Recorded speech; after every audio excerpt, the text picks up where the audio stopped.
Good afternoon, my YouTube viewers. In the last 4 videos, what we talked about is the four different distributions and how they are used in hypothesis testing. And so what I wanted to do is I wanted to give you a listing of a summary of the key specifics for the normal, t, chi-squared, and f distributions so you can understand when you should use them.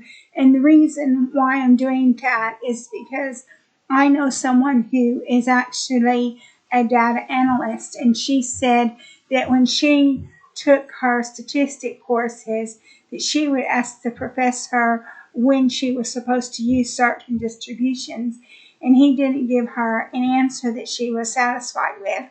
So what I want to do is I want to go over these distributions and tell you, when you should use these distributions to perform a hypothesis test. So the first distribution we have is a normal distribution, which is a bell curve or a Gaussian distribution, or sometimes even they call it a Z distribution. A normal distribution is symmetrical and bell-shaped. It is fully described by mean and standard deviation. It can be used in hypothesis testing and Z-test, and the central limit theorem ensures its use in large samples.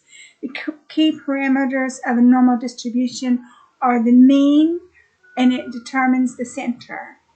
And then you also have the t-distribution, which is symmetrical and bell-shaped but has heavier tails. It becomes closer to normal distribution as the degrees of freedom approach infinity.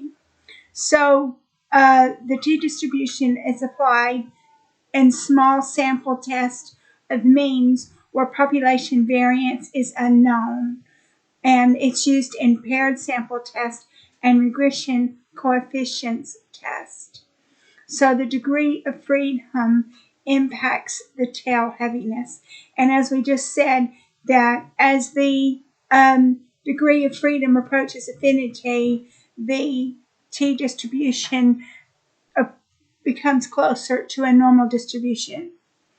We also have the chi-squared distribution, and the chi-squared distribution is skewed positively, especially for a small d, and it only takes non-negative values. The applications of the chi-squared distribution are goodness of fit test, independent test, and contingency tables. And it's applied in various tests and testing homogeneity, similarity, and samples. The key parameters of the chi-squared distribution are the degree of freedom, and it relates to categories and groups. And the last distribution that we have is the F distribution. So the F distribution is positively skewed, and it's dependent on two sets of degrees of freedom. The F distribution is used in ANOVA, that's analysis of variance, to compare means across multiple groups. It's applied in tests for equality of variances between two proportions. And the key parameters of the F distribution are df1, that's degree of freedom 1, is related to group variability, that's your numerator, and your denominator, df2, it's related to within group variability.